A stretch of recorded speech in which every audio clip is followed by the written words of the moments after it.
वहीं electoral bond पर केंद्रीय मंत्री नितिन गडकरी का बयान, कहा कि चुनावी बॉन्ड के पीछे साफ सुथरी राजनीति का उद्देश्य है। महाराष्ट्र की लिस्ट में मेरा नाम आया, मैं बीजेपी का कार्यकर्ता हूं। गडकरी ने प्रधानमंत्री की रेस की बात को पूरे तरीके से बेबुनियाद बताया और कहा कि पीएम मोदी और मेरे बीच कोई तनाव नहीं है। मेरे बयानों को तोड़ मरोड़ कर पेश किया जाता है। बाहर के लोग ऐसी अफवाह फैलाते हैं। हम सब पार्टी के लिए काम करने वाले कार्यकर्ता हैं और प्रधानमंत्री मोदी का जो विजन है उसी को मैं धरातल पर 100% उतारने की कोशिश करता हूं।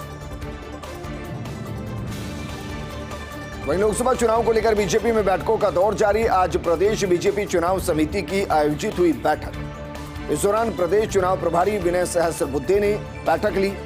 बैठक में लोकसभा चुनाव के लिए बनाई गई रणनीति, माइक्रो मैनेजमेंट के आधार पर चुनाव लड़ेगी बीजेपी, प्रचार को गति देने से लेकर वोटर्स से सीधे संपर्क पर चर्चा हुई और चुनाव में ज्यादा से ज्यादा वोट डलवाने की रणनीति पर भी चर्चा हुई।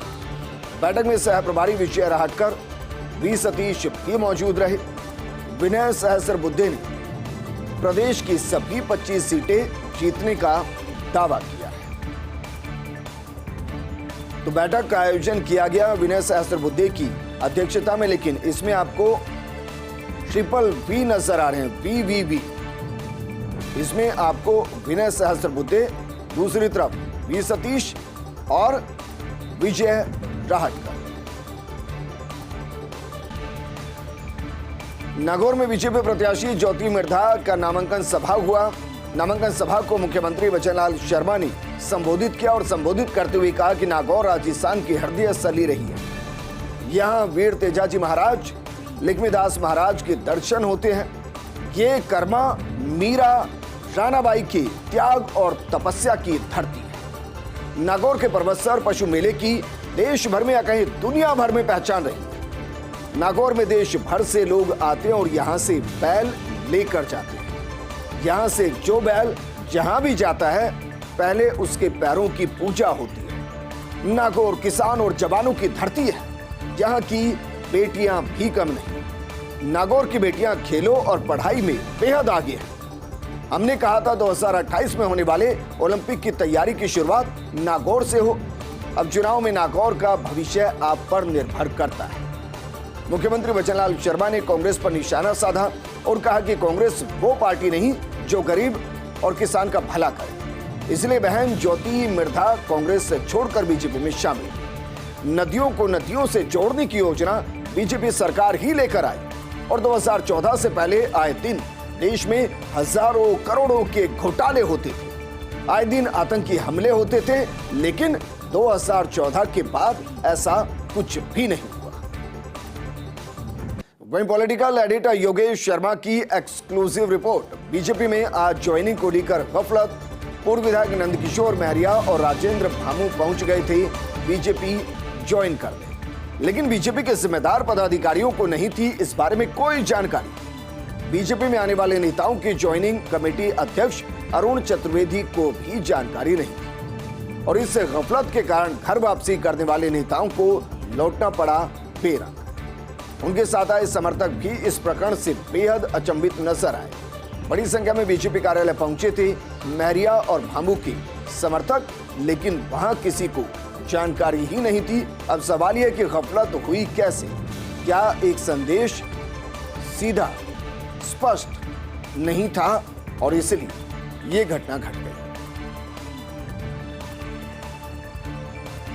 उज्ज्वला योजना से जुड़े गैस उपभोक्ताओं से जुड़ी बड़ी खबर। उज्ज्वला योजना के लाभार्थियों को करवानी होगी eKYC। 31 मार्च से पहले सभी को eKYC करवाना अनिवार्य है। केंद्रीय पेट्रोलियम और प्राकृतिक गैस मंत्रालय के द्वारा जारी हुए थे आदेश। बायोमेट्रिक आधार ऑथेंटिकेशन किया गया अनिवार्य। प्रधानमंत्री उज्ज्वला योजना और पहल योजना के लाभार्थियों के लिए आदेश जारी किए गए। eKYC करवाने वाले उपभोक्ताओं को ही सब्सिडी का लाभ मिलेगा। तो ऐसे में अगर आप उज्ज्वला के पात्र हैं और आपको उज्ज्वला का फायदा मिल रहा है तो 31 मार्च से पहले आप eKYC कराना मत भूलिए। जल संसाधन विभाग से जुड़ी बड़ी खबर।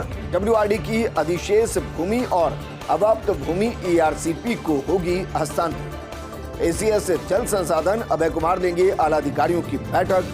अप्रैल के पहले सप्ताह में प्रस्तावित बैठक में वीसी के माध्यम से जोड़ेंगे अधिकारी।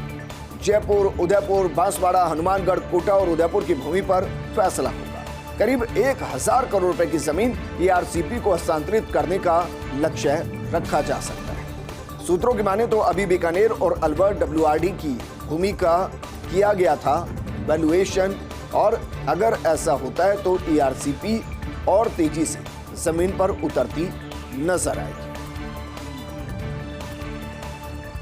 वहीं प्रदेश भर में आज पुलिस के जवानों ने धूमधाम से होली खेली। होली पर कानून व्यवस्था का जिम्मा संभालने के बाद आज उन्होंने होली खेली। थानों से लेकर पुलिस लाइंस में होली के रंग में पूरी पुलिस रंगी नजर आई। जयपुर पुलिस लाइन में डीजीपी यूआर साहू की मौजूदगी में होली खेली गई।